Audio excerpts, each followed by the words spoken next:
এইফালে এয়া বনাব লৈছোঁ মাছ আৰু মাছ সকলোৱে বনাব জানেই ঠিক ময়ো সকলোৱে যেনেদৰে বনায় ঠিক তেনেদৰেই বনাইছোঁ। আজি সৰিয়হ বিলাহীৰ লগত মাছ বনাইছোঁ আৰু তাকে আপোনালোকক অকণমান দেখাওঁ বুলি ভাবিলোঁ।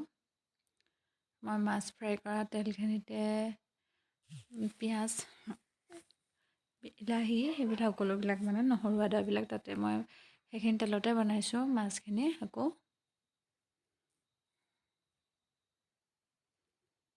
বিলাহী আৰু পিঁয়াজখিনি ভজাৰ পিছত মই আলুখিনি দি দিছোঁ, অকণমান দি ভাজি ল'ম।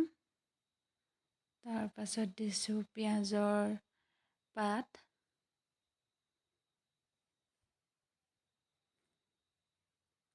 সোৱাদ অনুসৰি নিমখ,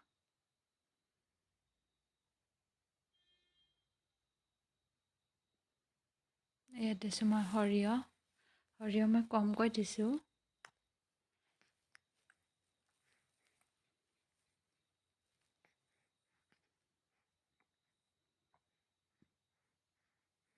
আৰু মই ইয়াত কিবাকিবি মছলা ব্যৱহাৰ কৰিছোঁ, ফিছ মছলা, গৰম মছলা, জিৰা, ধনিয়া।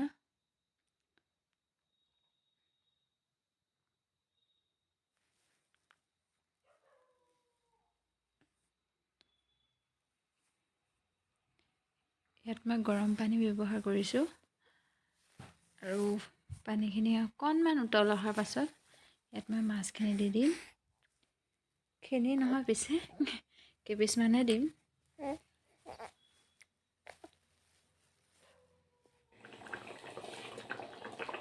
এইফালে এয়া মোৰ মাছ হৈ গ'ল।